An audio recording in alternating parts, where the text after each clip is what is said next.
Bienvenidos a nuestro estudio de miércoles 12 de agosto del año 2020. Este es el estudio número 13 sobre el Evangelio de Juan de este año 20. El tema de hoy es Hacedor de Maravillas.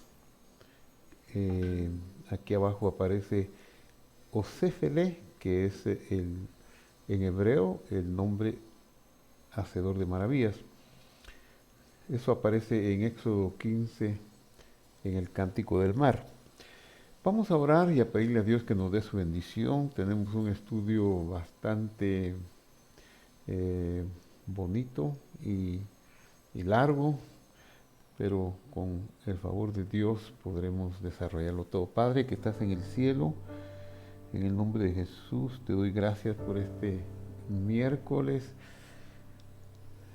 12 de agosto, porque nos has dado la vida hasta hoy.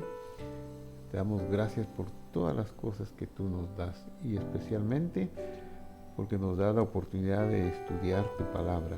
Y juntamente con todos los internautas alrededor del mundo a quienes les damos la bienvenida en tu nombre, queremos pedirte que nos bendigas con sabiduría, entendimiento y habilidad, en mi caso, para exponer este estudio precioso. En el nombre de Jesús, también pongo en tus manos a todos aquellos que están pasando pruebas económicas o de enfermedad, para que tu mano bondadosa se extienda sobre ellos y maravillas y milagros sean hechos en sus vidas.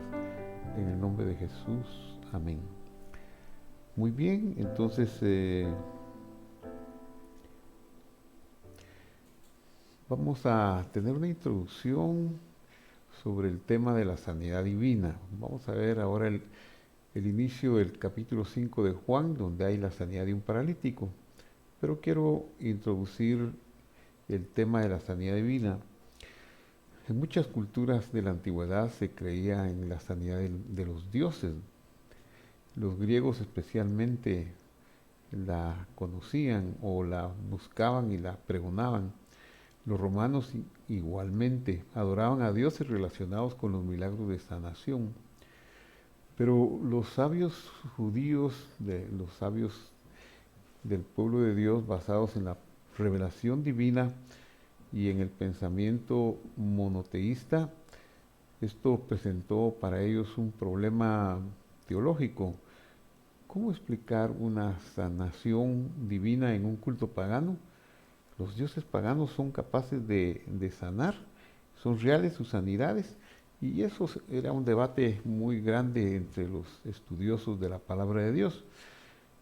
Un sabio muy famoso, conocido en el mundo judío, llamado Rabí Akiva, que vivió entre los años 40 y 137 después de nuestra era, y fue uno de los principales eh,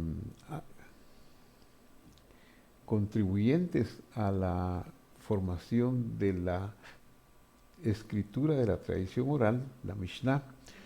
Él dio una respuesta a este problema y él dijo estas palabras que parecieran que necesitan explicación: momento adecuado, el lugar equivocado. ¿A qué se refería él con momento adecuado al lugar equivocado? Porque la creencia de los que han llegado a estudiar la palabra de Dios es que Dios controla todas las cosas, todo lo que se mueve en el mundo, en el universo, están bajo su supervisión. Esto crea un dilema porque viene la pregunta: entonces Dios controla las cosas malas, entonces Dios es el autor del mal, y obviamente no podemos aceptar una aseveración de esta naturaleza, porque Dios ni es el autor del mal ni origina el mal. Tenemos que ir un poquito más atrás en nuestro entendimiento de por qué existe el mal en el mundo. El mal existe por la rebelión de Satanás. Satanás, la serpiente, es el causante del mal, y al ser expulsado del cielo, pues no podía vivir en esa condición de rebelión en el lugar de Dios, porque no puede darse. Son dos cosas que no se pueden coexistir. Entonces él vino a este mundo, a este mundo que conocemos hoy como nuestro mundo, nuestro universo, y él trajo la oscuridad, el caos, Y Dios en su bondad empezó a hacer una reorganización de este caos, creando luminarias y creando las plantas, los vegetales, para finalmente poner a la humanidad en el huerto del Edén para que desde ahí se irradiara la luz del Creador a todos los ámbitos y confines del universo. Eso no sucedió, pues la serpiente, con su naturaleza de maldad y de muerte, logró engañar a nuestros padres y de nuevo el pecado se apoderó de aquella creación que Dios había hecho. Pero claro, no podemos decir que ganó la partida a Dios, sino que Dios tenía un plan para reorganizar y para llevar la luz y su bienestar aún a este mundo que estaba en rebelión. Por eso aquí en la aseveración de este sabio que dice momento adecuado y lugar equivocado es que Dios en su bondad trae sanidad. El mal está en el mundo, la enfermedad existe, los terremotos existen, todo falla por causa de la rebelión de la serpiente contra Dios. Pero Dios en su bondad tiene momentos adecuados de sanidad. Y si un hombre llegó su momento para ser sano, aunque sea pagano, aunque no crea en él, y lo hace en un templo idólatra, se crea una confusión. Pero eso no quiere decir que el templo o el dios pagano lo haya sanado, sino que fue el lugar equivocado, el momento adecuado. Eso es lo que quiere decir.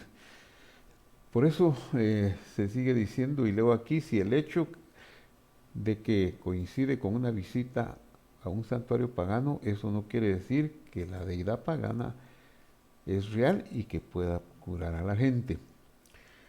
Entonces se siguió ese debate y otro sabio llamado Rabí Berequías dijo en nombre de Rabí Leví, un médico de carne y hueso hiere con un cuchillo y cura con un yeso.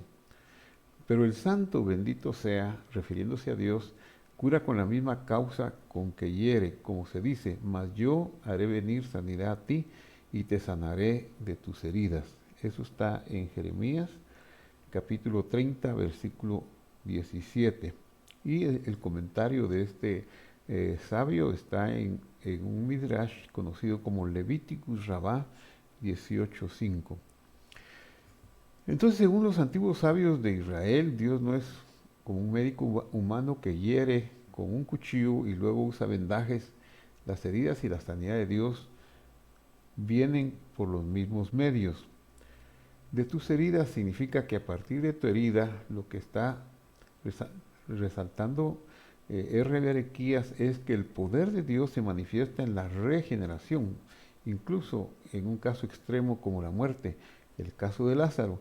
A él, cuando Jesús le dijo, Lázaro, ven fuera, fue regenerado su cuerpo, que ya estaba 4 días de pudrición, que aún sus hermanas ya no querían que fuera al sepulcro, porque una de ellas dijo, hiede ya. Pero Dios lo regeneró y lo llamó a la vida.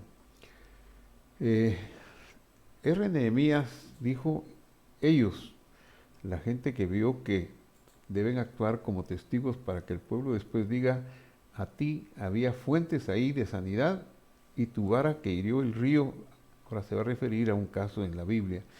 El río, Moisés dijo, Señor del universo, esta vara es una vara de castigo. Trajo 10 plagas sobre los egipcios, pero Dios le respondió, mis métodos no son como los métodos de los mortales. El hombre corta con un cuchillo y cura con un vendaje, pero yo curo con la cosa con la que hiero, y tu vara con que hirió el río, toma en tu mano para que todos sepan que es un instrumento de bendición. Estos antiguos sabios conocen algunas fuentes de agua que se utilizaron para curación. Se necesitan testigos para confirmar que era Dios y no una fuente la que lo sanó. Siempre es Dios el que causa lo bueno. La vara de Moisés era un instrumento de bendición y un instrumento de castigo a la vez. Pues un hombre corta con un cuchillo y se cura con un vendaje, pero Dios sana con los mismos medios con que hiere. Se repite la idea. Y esto nos lleva también a reflexionar sobre un caso muy peculiar que hay en las Escrituras, en Números 21, versículos 6 y 9. El pueblo se rebela contra Dios y contra Moisés y empiezan a hablar mal y a lamentarse de haber salido de Egipto. Y dice, y el Señor envió serpientes abrasadoras entre el pueblo y mordieron al pueblo y mucha gente de Israel murió. Y Moisés hizo una serpiente de bronce y la puso sobre el asta. Y sucedía que cuando una serpiente mordía a alguno y éste miraba a la serpiente de bronce, vivía. Las escrituras relacionan a menudo la curación con la fe en Dios. La Torá, es decir, la ley de Dios, la maravillosa instrucción de Dios, describe que la serpiente en el palo en el desierto era capaz de curar a los israelitas que confiaban en la promesa divina y miraban a ella. Una serpiente mata y otra trae sanidad. Pues las serpientes que andaban en el campamento con sus mordeduras causaban la muerte, pero los que por fe miraban a la serpiente en el palo eran sanados. En Números, la falta de fe en Dios trajo las serpientes al campamento y la confianza en Dios, en la promesa de la curación de Dios que proporcionaba la curación del veneno de estas serpientes, Dios hiere y cura con los mismos medios. Dios le dijo a Moisés, no le dijo hazte una serpiente, él le dijo hazte un saraf, un saraf. Saraf es la palabra que significa ardiente, algo que abraza. Y saraf, pues Moisés entendió esa expresión como, pues era la expresión de la santidad de Dios, pero ¿cómo la transmitió él para construir en el asta que Dios le ha dicho, hazte un ser ardiente? Pues Moisés, que era un siervo de Dios, que tenía el poder de Dios, del Ruach HaKodesh, del Espíritu Santo, pues él dedujo, inspirado por ese poder, y construyó una serpiente de cobre, como para darnos una gran enseñanza.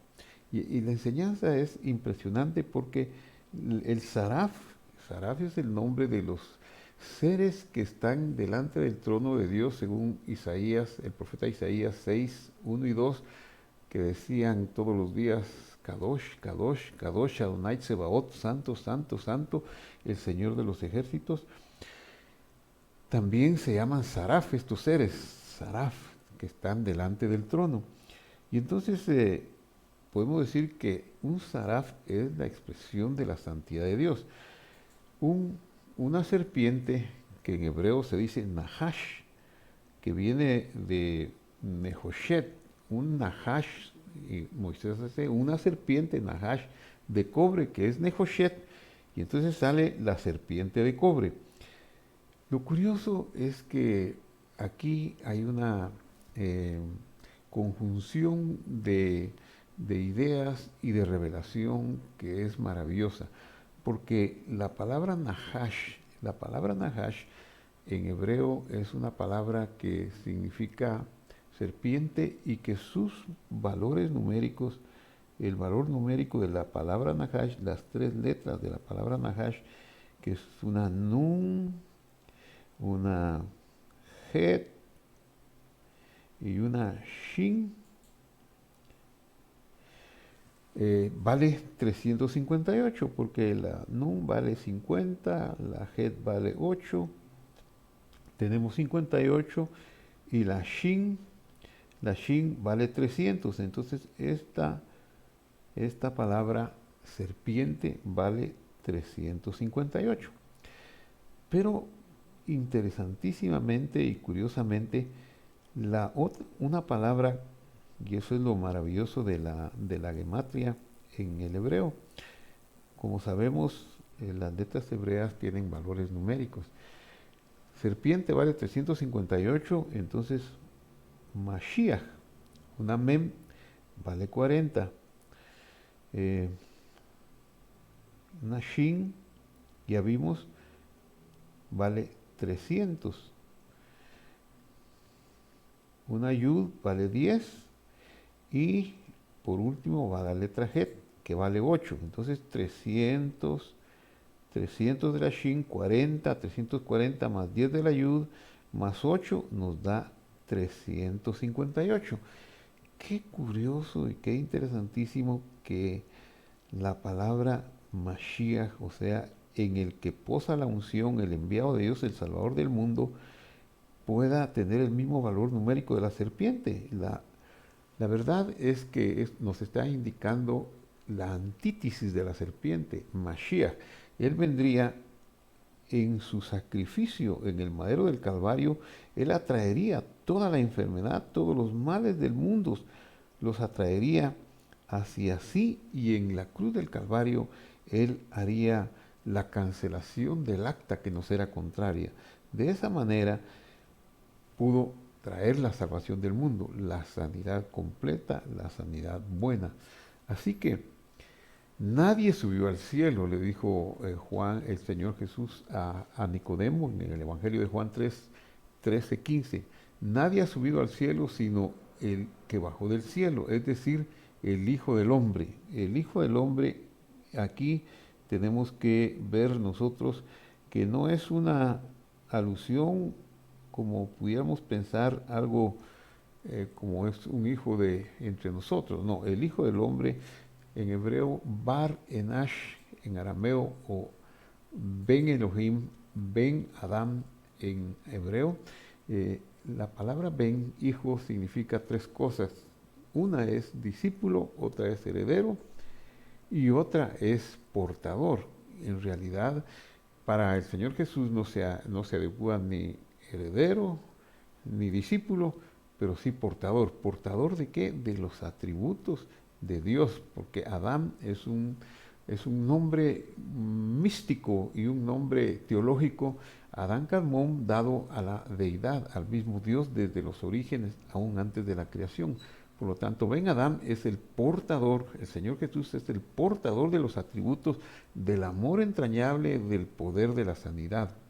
Por eso dice, el Hijo del Hombre que está en el cielo. Nadie subió al cielo, sino el Hijo del Hombre que está y que descendió, ¿verdad?, a hacer un sacrificio para para pagar por nuestros pecados y todas las consecuencias que el pecado nos hizo sufrir.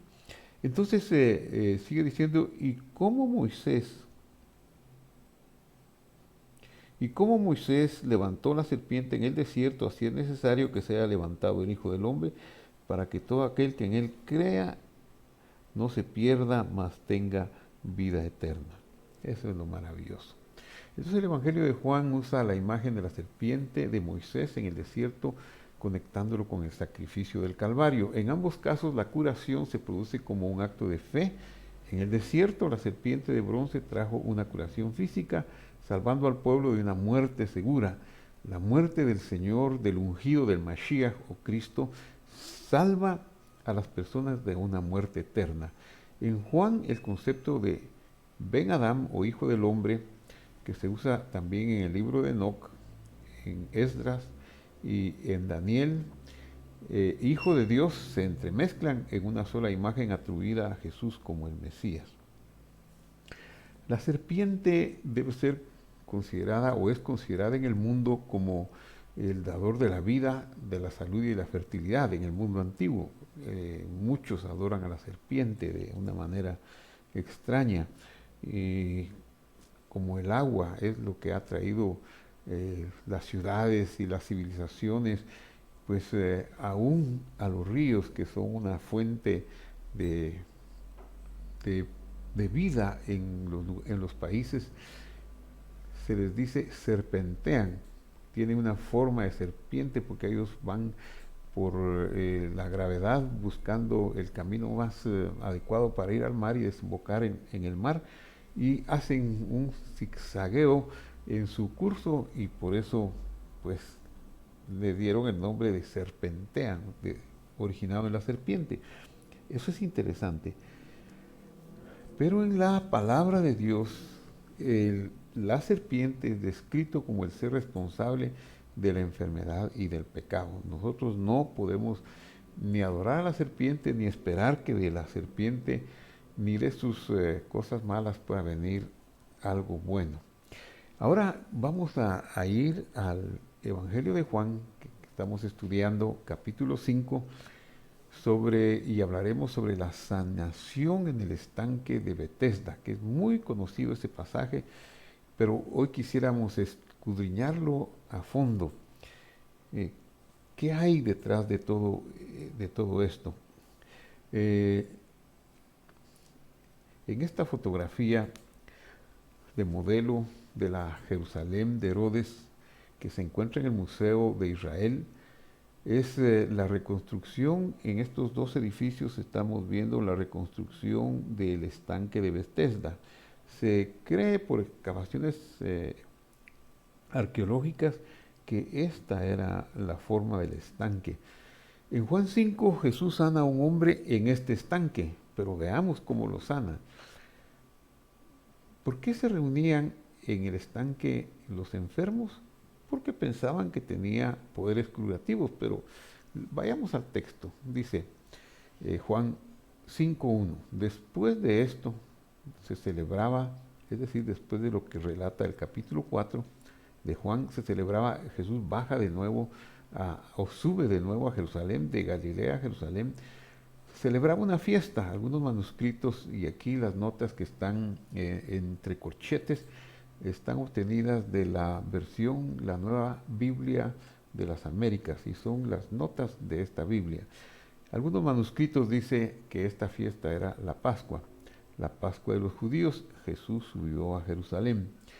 Hay en Jerusalén, dice el verso 2, junto a la puerta de las ovejas, un estanque que en hebreo, y aquí hay una nota, y dice, es decir, en arameo judaico, se llama Betesda. Y hay otra nota, otros dicen Betsaida o Betzata. No hay una unanimidad en cuanto al nombre, porque hay mucha variación entre los manuscritos y no se puede saber cuál es exactamente el nombre. Pero tradicionalmente lo hemos conocido como Betesda y lo vamos a dejar por el momento ahí, que tiene 5 pórticos. En la Biblia, en la nota de la Biblia de las Américas, cuando dice, hemos leído que dice la nota C, arameo judaico, en el texto griego dice hebraisti, se llama hebraisti, y a hebraisti se le conoce como arameo, o sea, en arameo se le dice ese nombre. Y solo para tener una aclaración, al idioma hebreo, en griego se le conoce como hebraidi dialecto. Cuando dice hebraidi dialecto se está refiriendo al hebreo, pero cuando dice hebraisti es arameo. Entonces en Juan es en arameo como está, y cuando Pablo hace su defensa en el libro de los Hechos, dice que habló en lengua hebrea, ahí sí dice hebraidi dialecto, que es el idioma hebreo. Eso es solo una aclaración. Entonces, Betesda en el idioma hebreo diría Bet Hesdah, que quiere decir la casa del favor. En estos, dice el versículo 3, en estos pórticos estaba en el suelo una multitud de enfermos, ciegos, cojos y paralíticos que acudían para sanidad. Ahora, aquí viene algo muy interesante que le invito a poner atención para poder esclarecer algunas cosas muy interesantes que quizá se nos podrían haber pasado por alto con anterioridad. Los manuscritos más antiguos, dice la nota de la Biblia de las Américas, la nota E, no incluyen el resto del versículo 3 ni todo el versículo 4. O sea, en los manuscritos más confiables no incluyen la frase que dice que esperaba el movimiento del agua, ni incluyen el versículo 4 que dice, porque un ángel del Señor descendía de vez en cuando al estanque y agitaba el agua, y el primero que descendía al estanque después del movimiento del agua quedaba curado de cualquier enfermedad que tuviera. Estaba ahí, sigue el relato, un hombre que hacía 38 años que estaba enfermo. Cuando Jesús lo vio, acostado y supo que ya llevaba mucho tiempo en aquella condición, le dijo, ¿quieres ser sano? El enfermo le respondió, Señor, no tengo a nadie que me meta en el estanque cuando el agua es agitada, mientras yo llego. Otro baja antes que yo. Jesús le dijo, levántate, toma tu camilla y anda. Y al instante el hombre quedó sano y tomó su camilla y echó a andar.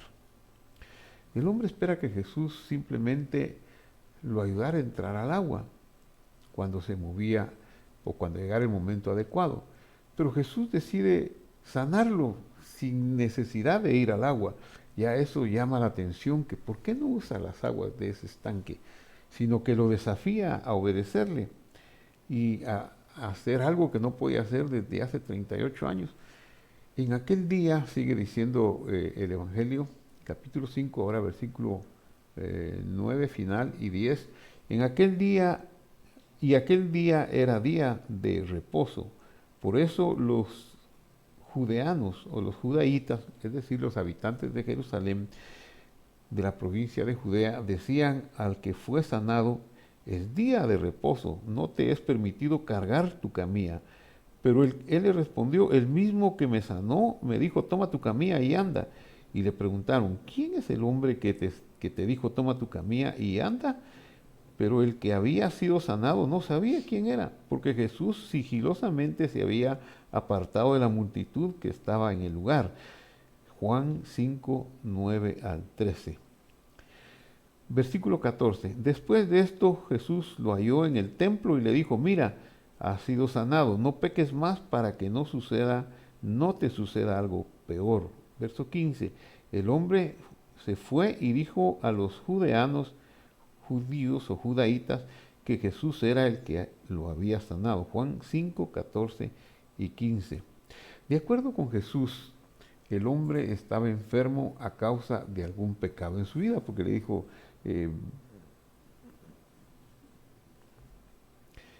no peques más para que no te suceda algo peor. Entonces, ¿cuál fue su pecado? Qué interesante. Si Dios realmente hiere y sana con los mismos medios, a continuación la historia de su curación podría proporcionarnos la respuesta a la pregunta de cuál fue su pecado. ¿Por qué estaba tan enfermo? 38 años. Y para eso tenemos que recurrir a la historia. Y aquí en esta gráfica podemos ver una maqueta del templo.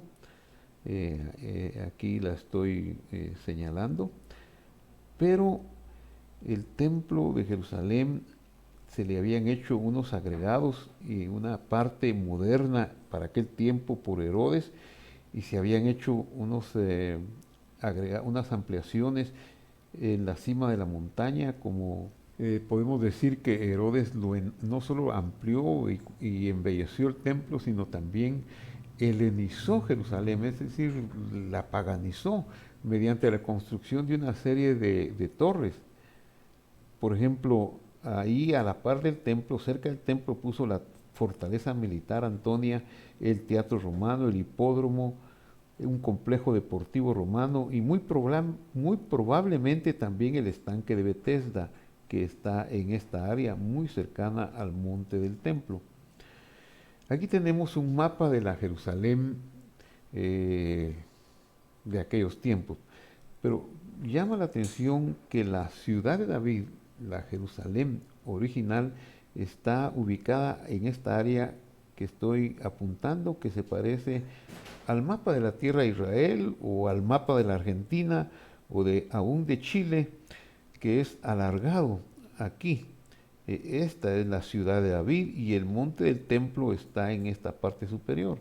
En la punta al final está el estanque de Siloé y toda esta parte pues no existía. Son agregados que se fueron dando con el correr del tiempo, agregados en tiempo de los macabeos, agregados en otros tiempos, y finalmente Herodes.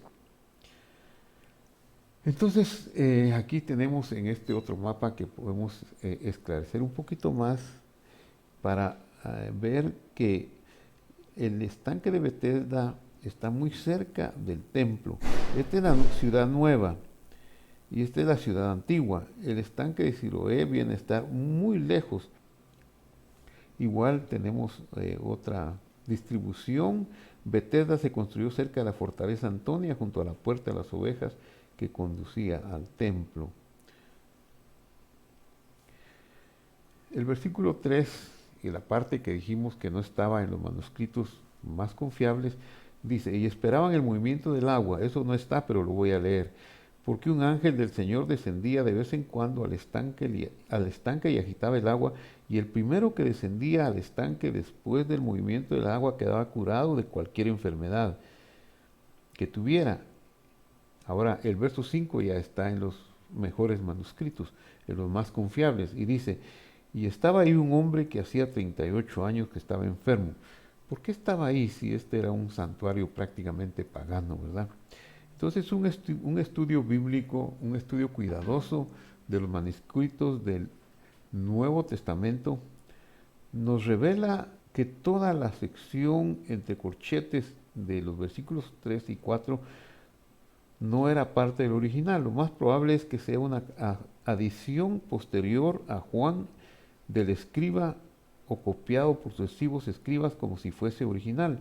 Si algún escriba insertaba este adorno sobre un ángel que agitaba las aguas, pero si no había tal ángel en el estanque, entonces, ¿por qué los enfermos vienen a Betesda?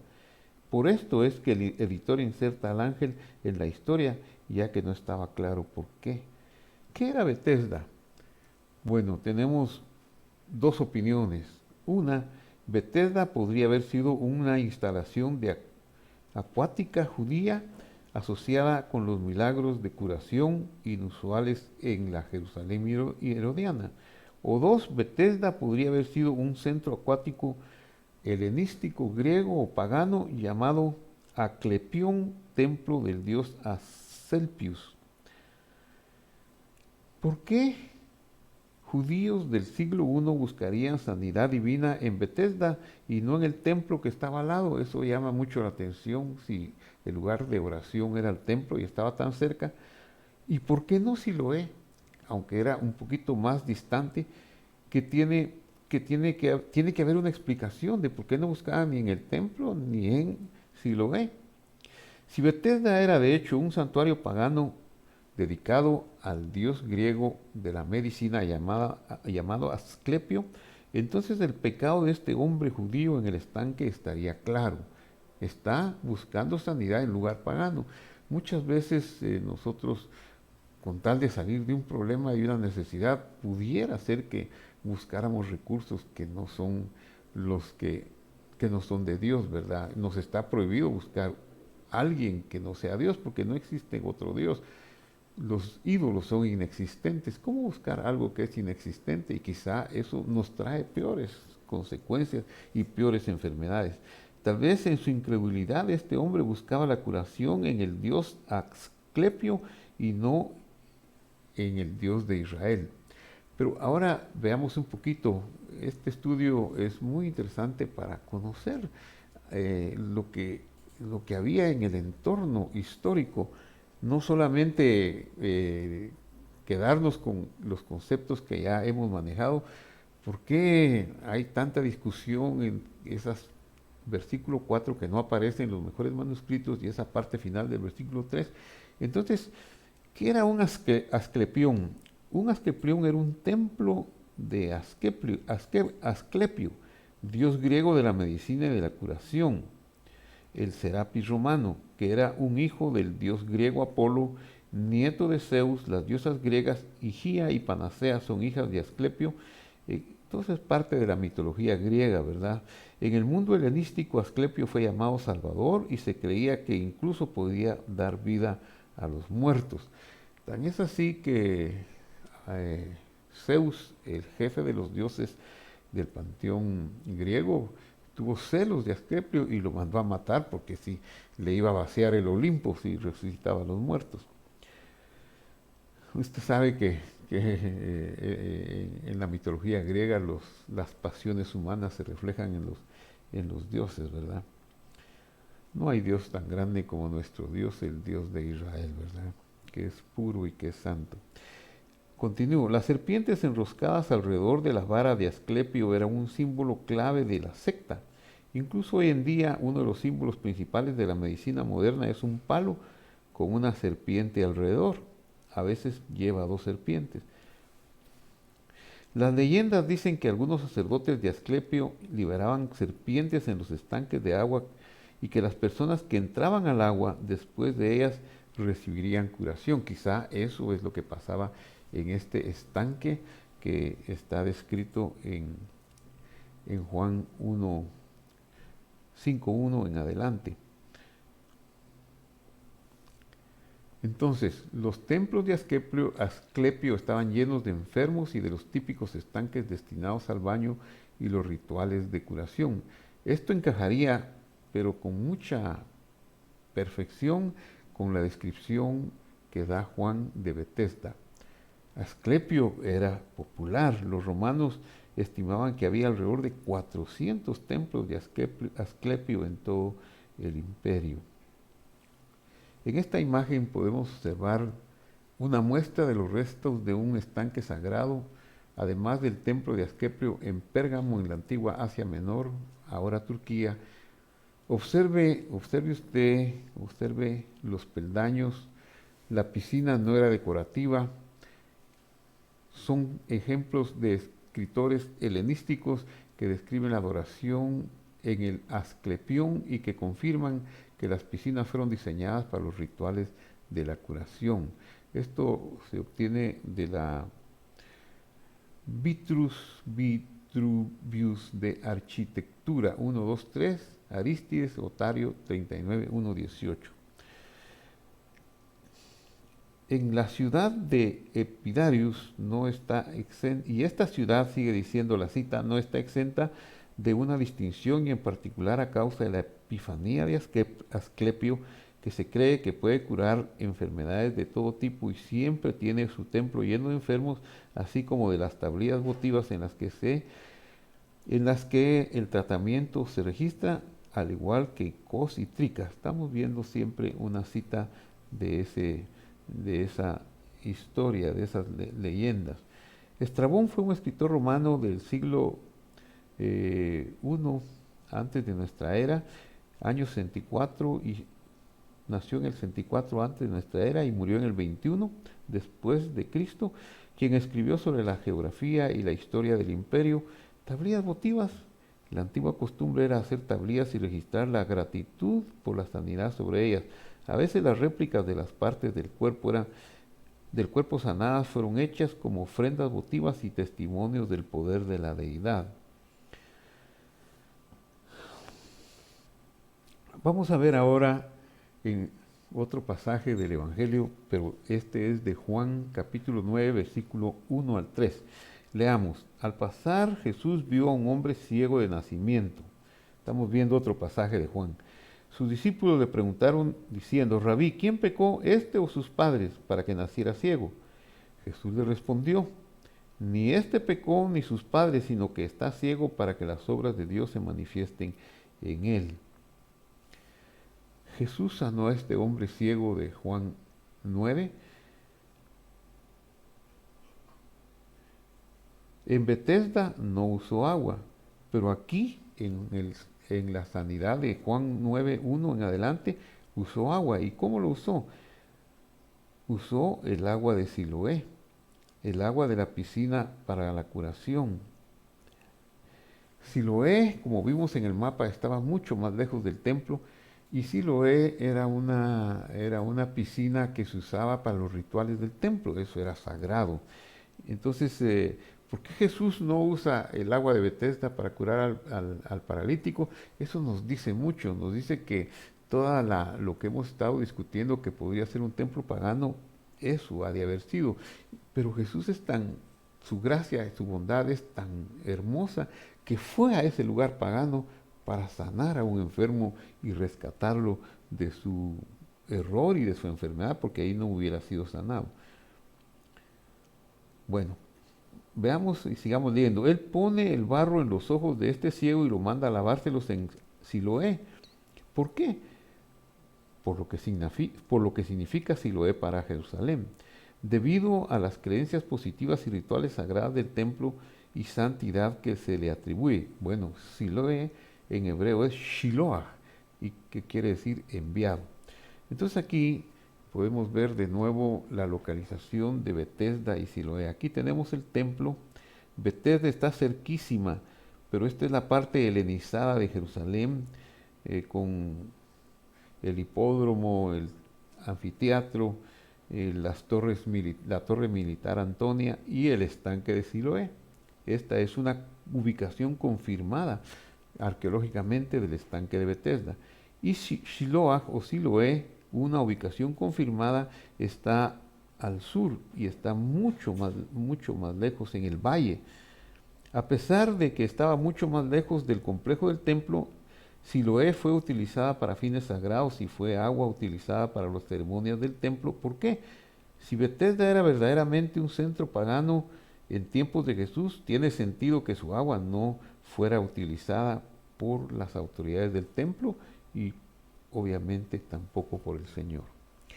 Lamentablemente la tierra de Israel desde tiempos de Nabucodonosor fue vejada, fue conquistada, su templo destruido, y en los tiempos de Jesús es una ciudad con muchas partes paganas, con un gobierno extranjero.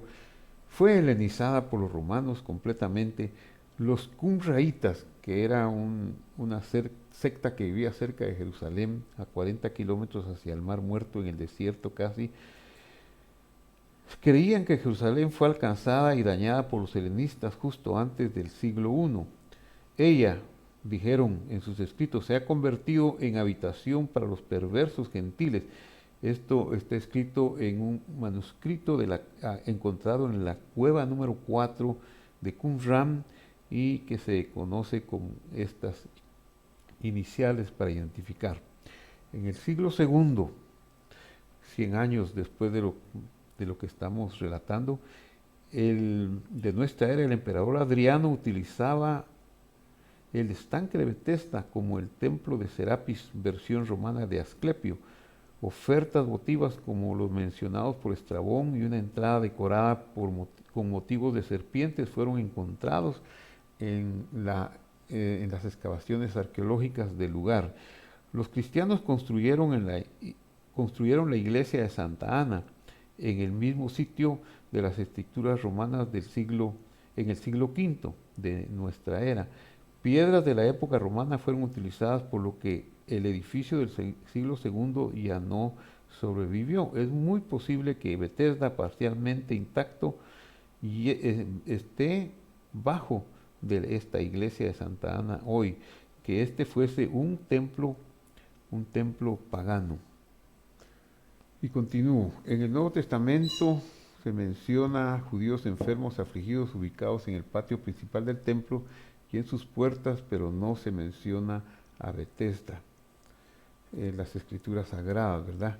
Como un lugar de curaciones en ningún otro lugar, solo en este pasaje de Juan 5, pero lo vemos como una excepción del Señor yendo a ese lugar a rescatar a alguien de su pueblo por su gracia, para revelarse a él de manera contundente como el gran sanador.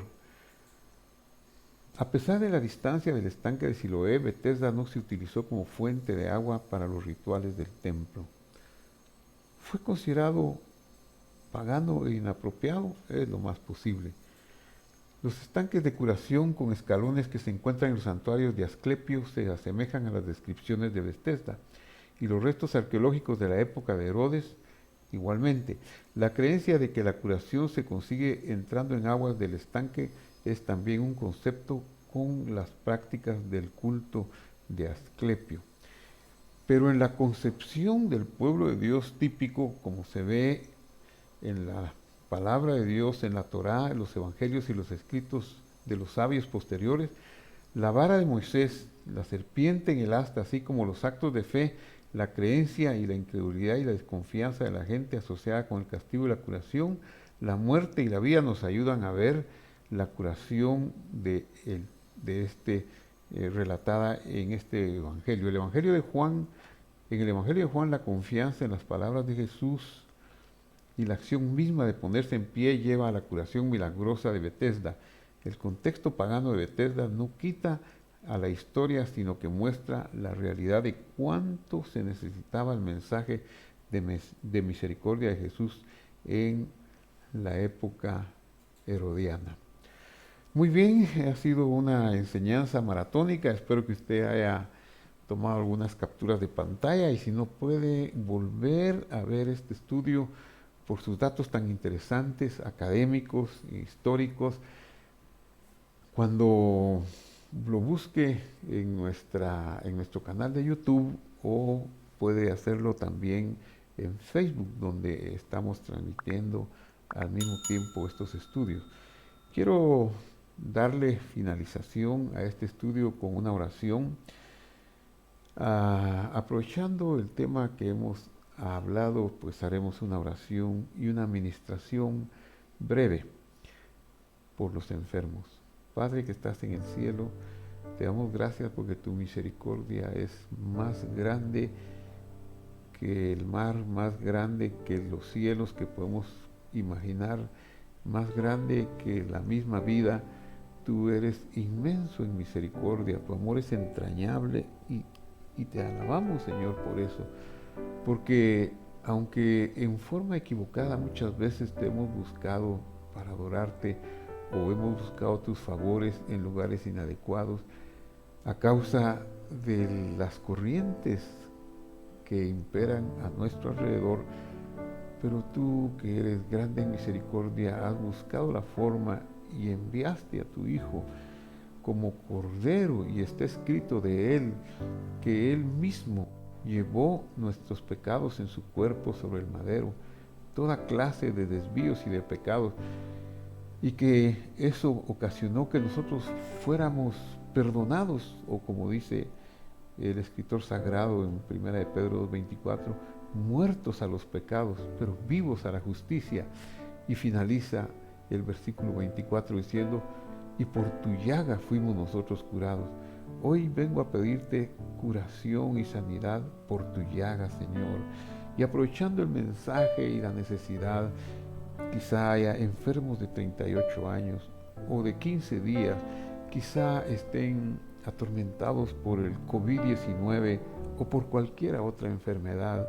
De igual manera, yo te pido que tú nos busques y extiendas tu bondad, y con el mismo principio que se causó la herida, que tú fuiste a la cruz del Calvario para atraer toda la enfermedad que la serpiente había ocasionado a nuestro mundo, pero que tú lo hiciste para traerlo y pagar el precio de la enfermedad, que así nos extienda sanidad. Sana, por favor, a mi hermano Roland, que su fuerza sea recuperada. A mi hermano Gustavo, sana, por favor, a mi hermano Marvin Leming y a su familia, a Glendita de Cabrera y a su familia, a Rosita Gaitán, a la mamá de hermano Edgar Aldana, al papá de Meli Díaz.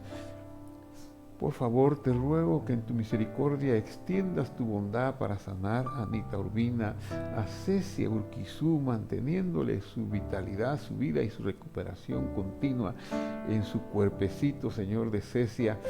Te pido, Señor, por la pastora Rosita, por Mavi Calduch, por Mercy Salguero, por todos los que están enfrentando una enfermedad, por Chente Ibarra.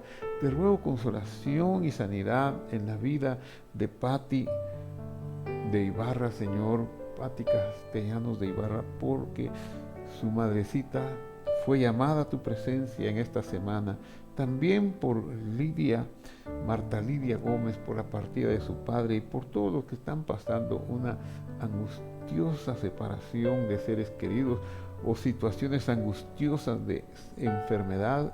Bríndanos tu sanidad, así como lo hiciste con este paralítico. Toma tu lecho y anda, sin necesidad de que busquemos nosotros recursos de otras fuentes, menos fuentes espurias, Señor, sino en el nombre glorioso de tu Hijo amado, en el nombre de Jesús, que sean sanados los enfermos, que sean echadas fuera las serpientes, fuera los demonios, fuera de nuestros cuerpos, Señor, toda obra del imperio del mal, en el nombre de Jesús. Gracias, Padre. Gracias, Señor, en el nombre de Jesús. Amén y amén. Amén, Señor.